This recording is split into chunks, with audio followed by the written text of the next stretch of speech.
ఖమ్మంలో తాజా పరిస్థితిపై మరిన్ని డీటెయిల్స్ కదీర్ అందిస్తారు. Kadir, over to you. ప్రస్తుతం ఖమ్మం జిల్లాలోని కూస్మంచి మండల కేంద్రంలో ఉన్నాం. ఇక్కడ అంతా కూడా కోలాహల వాతావరణం నెలకొని ఉంది. ఇక్కడ ఎందుకు ఇంత ప్రతిష్టాత్మకంగా ఈ కోలాహల వాతావరణం ఇక్కడ సంబరాలు జరుగుతున్నాయంటే ఇది పాలేరు నియోజకవర్గం యొక్క మండల కేంద్రం. ఇక్కడ పంచాయతీ ఎన్నికల్లో కాంగ్రెస్ తన హవాను కొనసాగించడంతో పాటుగా అత్యధిక భారీ మెజార్టీతో ఈ రోజు సర్పంచ్ అభ్యర్థి ఇక్కడ గెలుపొందడంతో ఇక్కడ సంబరాలు మిన్నంటుతున్న పరిస్థితి కనిపిస్తా ఉంది. ఏ ఎన్నిక ఎలా జరిగినా కానీ ఇక్కడ మినిస్టర్ పొంగులేటి శ్రీనివాస్ రెడ్డికి సంబంధించిన నియోజకవర్గానికి మండల కేంద్రం కావడంతో ఇక్కడ ఈ పంచాయతీ ఎన్నిక చాలా ప్రతిష్టాత్మకంగా తీసుకున్నారు. ఇక్కడ ఉన్న అభ్యర్థి ఖచ్చితంగా గెలవాలని చెప్పేసి ఆకాంక్షిస్తూ అనేక మంది నాయకులు కూడా కోరుకున్న పరిస్థితి ఉంది. అయితే దీనికి సంబంధించి ఇప్పటికే గెలిచిన అభ్యర్థి భర్త అంబేద్కర్ విగ్రహానికి పూలదండ వేసి అక్కడ నివాళులు అర్పించి ఇక్కడికి రావడం జరిగింది. అయితే ప్రస్తుతం చూడొచ్చు కూసుమంచి మండల కేంద్రంలో ఉన్న పరిసర ప్రాంతం అంతా కూడా జనంతో నిండిపోయింది. ప్రతి ఒక్కరు కూడా అతని గెలుపును ఈరోజు ఆనందించుకునే విధంగా వాళ్ళందరూ సంతోషాన్ని పంచుకుంటున్న పరిస్థితి. ఇప్పుడు గెలుపొందిన అభ్యర్థితో మనం మాట్లాడే ప్రయత్నం చేద్దాం. ముందుగా జై భీమ్ బ్రదర్, కంగ్రాచులేషన్స్. ఈ రోజు ఈ విజయాన్ని ఏ విధంగా చూస్తారు? గౌరవ మంత్రివర్యులు పొంగులేటి శ్రీనివాసరెడ్డి గారు అలాగే దయాకర్ రెడ్డి గారు నా మీద ఎంతో నమ్మకంతో నాకు ఈ అవకాశం కల్పించారు. నేను ఎప్పటికీ పొంగులేటి శ్రీనివాసరెడ్డి గారికి అలాగే కూసుమంచి మండల అలాగే గ్రామ కాంగ్రెస్ పార్టీ నాయకులకు అలాగే కూసుమంచి గ్రామ ప్రజలకు నేను ఎంతో రుణపడి ఉంటానని చెప్తున్నాను. అయితే ఈ ఎన్నికను చాలా సీరియస్ గా తీసుకున్నారు. అటు బీఆర్ఎస్ తరపు నుంచి గతంలో ఇక్కడ మాజీ ఎమ్మెల్యేగా పనిచేసిన కందాల ఉపేందర్ రెడ్డి అండ్ ఇటు పొంగులేటి శ్రీనివాస్ రెడ్డి అయితే ఖచ్చితంగా ఇక్కడ గెలవాలని చెప్పేసి బీఆర్ఎస్ కూడా ఎంతో ప్రయత్నం చేసింది. కానీ ఒక్క వార్డులో కూడా గెలవలేకపోయింది. అంటే ఈ ఎన్నికని ఏ విధంగా చూస్తారు మీరు? ఈ ఎన్నిక అనేది పొంగులేటి శ్రీనివాసరెడ్డి గారు ఈ 2 సంవత్సరాల్లో నియోజకవర్గ వ్యాప్తంగా అలాగే కూసుమంచి మండల కేంద్రంలో కొన్ని వందల కోట్ల రూపాయలతో అభివృద్ధి కార్యక్రమాలు చేపట్టారు. ఆ అభివృద్ధి కార్యక్రమాలు చూసి ప్రజలు మాకు అవకాశం కల్పించారు. ఇంత ఘన విజయం కల్పించారని నేను ఘనంగా నమ్ముతున్నాను. అలాగే టిఆర్ఎస్ కి కనీసం వార్డులో 0 డిజిట్ కూడా తక్కువకుండా ఆనాడు రేవంత్ రెడ్డి గారు ఏ విధంగా అయితే ఎంపీ ఎలక్షన్ లో 0 ఎంపీ స్థానాలు కల్పించారో కూసుమంచిలో కూడా బీఆర్ఎస్ కి 0 వార్డులను కల్పించి కాంగ్రెస్ కి ప్రజలు ఈరోజు ప్రత్యేకించి స్థానికంగా ఉన్న ప్రజానికానికి ఏ హామీలు ఇచ్చారు?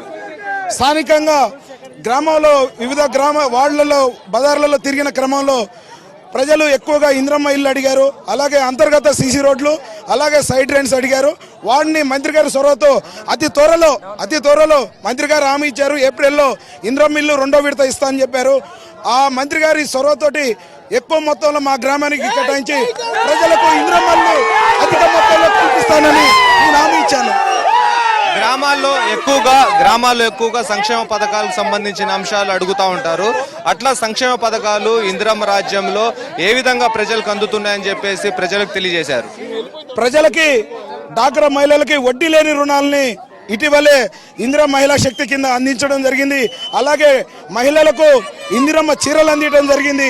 అలాగే మహిళలకి ఆర్థికంగా బలోపేతం చేయడం కోసం ఫ్రీ బస్సు కానీ అలాగే ఉచిత బస్సు ప్రయాణం కానీ గ్యాస్ సబ్సిడీ 500 రూపాయలు ఇవ్వడం కానీ ఇందిరమ్మ ప్రభుత్వంలో ప్రజాపాలనలో మంత్రి గారు రేవంత్ రెడ్డి గారి సహకారంతో సాధ్యమైంది. ఈరోజు అంబేద్కర్ సాక్షిగా అంబేద్కర్ కు పూలమాల వేసి ఈ రోజు అక్కడ ఆ నివాళులు అర్పించి మీ విజయాన్ని అక్కడ అంకితం చేయడం జరిగింది. అయితే అంబేద్కర్ ఆశయాలను ఈ క్రమంలో ఏ విధంగా ముందుకు తీసుకెళ్తారు? అంబేద్కర్ ఆశయాలకి కట్టుబడి ఉంటాను.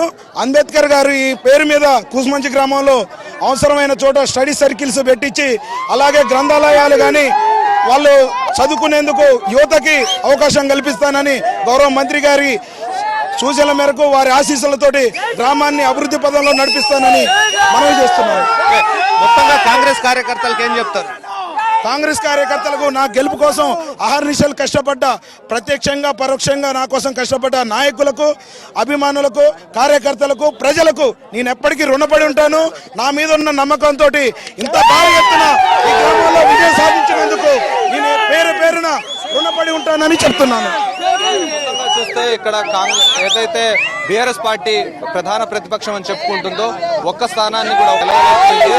అయితే ఇక్కడ పొంగులేటి శ్రీనివాస్ రెడ్డి తో పాటుగా ఇటు కాంగ్రెస్ ప్రభుత్వం పైన వ్యతిరేకత ఉందని చెప్పేసి పదే పదే బీఆర్ఎస్ ప్రభుత్వం అనేక ఆరోపణలు విమర్శలు చేస్తూ వచ్చింది. కానీ లేదు, ప్రజాపాలనలో ఖచ్చితంగా ప్రతి ఒక్క సంక్షేమ పథకం కాంగ్రెస్ పార్టీ ప్రవేశపెట్టింది, ప్రజలకు అందుతా ఉంది. గ్యాస్ సబ్సిడీ దగ్గర నుంచి మొదలుకుంటే 200 యూనిట్లకు సంబంధించిన అంశం కానివ్వండి, లేకపోతే వడ్డీ లేని రుణాల దగ్గర నుంచి ప్రతి ఒక్కటి, బస్సు ఫ్రీ దగ్గర నుంచి ప్రతి ఒక్క సంక్షేమ పథకం అనేది కేవలం అది మహిళలకు ఎక్కువగా ఉపయోగపడే విధంగా సామాన్య పేద వర్గాల ప్రజలందరూ కూడా వాటిని ఎంజాయ్ చేస్తున్న పరిస్థితి. వాటిని ఈరోజు సంక్షేమ పథకాలన్నింటినీ కూడా ప్రజల కోసం ప్రవేశపెట్టడంతో ఈరోజు ప్రజలందరూ కూడా వాటి ద్వారా అనేక రకాల లాభాలను పొందుతూ ఉన్నారు. కాబట్టి ఇప్పుడు ప్రస్తుతం కాంగ్రెస్ పార్టీకి పట్టం కడితే ఇది ప్రజలకు పట్టం కట్టినట్టుగా భావిస్తున్న పరిస్థితి. కాబట్టి ఈ క్రమంలో ప్రజలందరూ కూడా కాంగ్రెస్ పక్షాన ఉండి కాంగ్రెస్ ని అడుగడుగున పట్టం కడతా ఉన్నారు.